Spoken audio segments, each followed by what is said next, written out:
दैनिक बाजार आउटलुक में हमसे जुड़ने के लिए आपका धन्यवाद। आज मेरे साथ हमारे ट्रेडिंग रूम से जुड़ेंगी स्वाति, जो हमें हाल के घटनाक्रमों के बारे में अधिक जानकारी देंगी। स्वाति, हाल ही में भू राजनीतिक चिंता और अमेरिकी ब्याज दर में कटौती की उम्मीद के कारण कीमतों में रिकॉर्ड ऊंचाई पर पहुंचने के बाद व्यापारियों को नए उत्प्रेरकों की प्रतीक्षा थी, क्योंकि सप्ताह के आरंभ में सोने में कोई खास बदलाव नहीं हुआ। गुरुवार को विलियन रिकॉर्ड पर पहुंच गया और उस स्तर के आसपास स्थिर है। सप्ताह के आरंभ में तेल की कीमतों में तेजी आई, क्योंकि निवेशक रूसी यूक्रेन युद्ध को समाप्त करने के उद्देश्य से युद्ध विराम वार्ता के विरुद्ध ईरानी निर्यात पर नए अमेरिकी प्रतिबंधों के प्रभाव को लेकर चिंतित थे, जिससे वैश्विक बाजार में रूसी आपूर्ति में वृद्धि हो सकती है। भारत के बेंचमार्क सूचकांक ने सप्ताह की शुरुआत सकारात्मक रूप से की, जिसका श्रेय बैंकों और ऊर्जा कंपनियों को जाता है, जिससे वे लगातार छठे सत्र में बढ़त और की ओर अग्रसर हुए। NSE निफ्टी 50, BSE सेंसेक्स में लगभग 1% की बढ़त दर्ज की गई।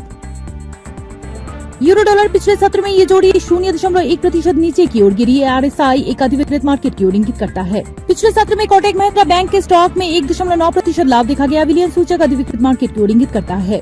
चांदी को पिछले सत्र में डॉलर के मुकाबले 0.2% मामूली टक्कर मिली। स्टॉकिस्टिक RSI अधिविकृत मार्केट की ओर इंगित करता है। सोना पिछले सत्र में 0.2% के मुकाबले डॉलर थोड़ा डूबा, यथा CCI हम अधिविकृत मार्केट में है।